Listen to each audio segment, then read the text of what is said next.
Okay, so I've gone out on a couple of dates from a dating app, and I've learned quite a bit in just the two dates that I went out on. The first person that I went out with, he wanted to chat online a lot. I feel like it was 2.5 weeks. Shh. I feel like it was 2.5 weeks of texting, just really benign things. Good morning. How you doing today? What's going on? How's your day going? And I was just kind of like, okay, what is he like? Wanting a pen pal? Is he stuck in Vietnam? Like, is he ever getting out? Is he ever coming home? I do not know. So finally, he got the nerve up. He asked me if I would like to meet him. I went to go meet him. I take it back. We did talk on the phone 2 times. Both times it was kind of awkward. You know how when you have a way of talking to someone, it's like you're in sync. Like, I'm talking, you're listening. Oh, you're talking, now I'm listening. We were like cutting each other off, and it was like the timing was all jacked up, and it would, when you can't communicate like that sex is going to be a complete disaster, right? They're going this way, you're going that way, you're missing, okay? So the communication style, I really am in tune to, and I knew, okay, this might be a disaster because we were not in sync with just having back and forth sentences, okay? So I went on the date to go meet him. He didn't look anything like his pictures. He was way older. He had lost so much weight. He didn't even look like the same person. His clothes were really big. He was very, very nice, very, very polite.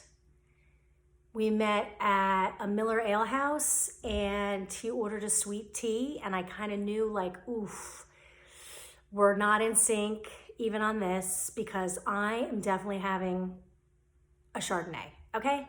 I don't care if I'm paying for it. I'm having a freaking Chardonnay. I worked all day. This is an after hours thing. Like, I'm meeting you after I've worked all day, and now I want a Chardonnay. So I ordered myself a drink, we're chatting, and then I start like looking.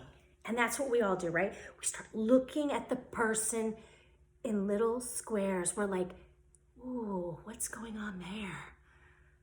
That could probably be fixed. I don't know if I could deal with that every day. We do that to each other.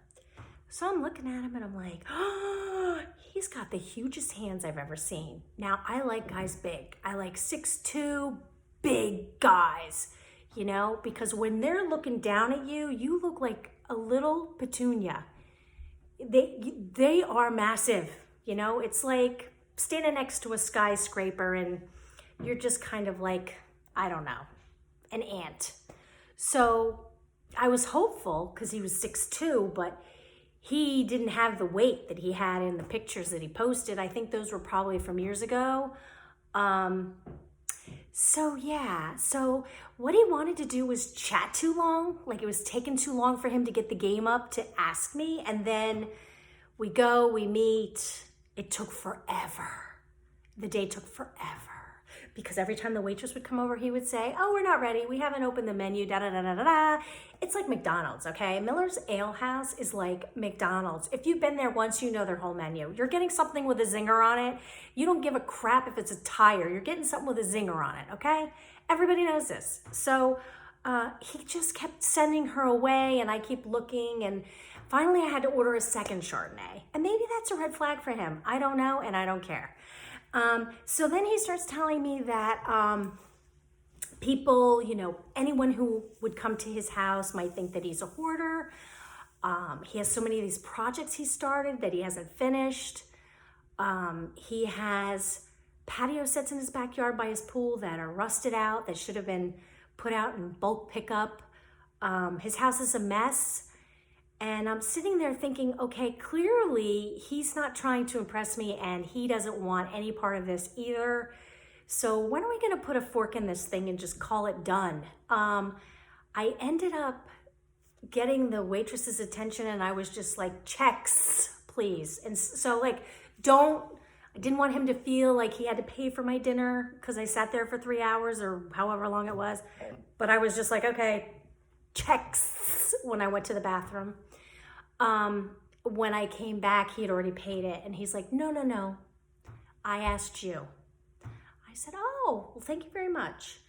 We left. We proceeded to say goodbye, like this far apart. We can all blame social distancing.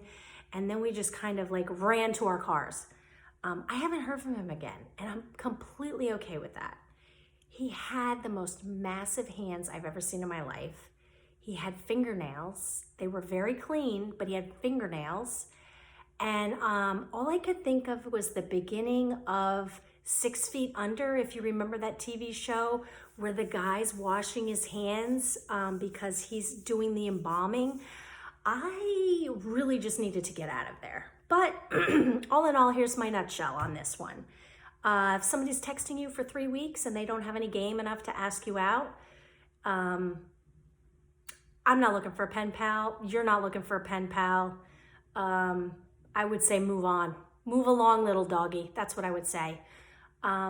Definitely need to get on the phone right away. Don't waste time texting somebody. What are you investing in? Like, you don't even know them. They may have a voice like this when you pick up the phone to call them, and you can't listen to that for the rest of your life. So get on the phone right away. Don't waste time texting. Texting is a freaking drag. Think about how many people you have to text throughout the day just to get through the day. You don't want to add another person to that chain, do you? No, you don't. So, yeah, that was date 1. Date 2 coming up.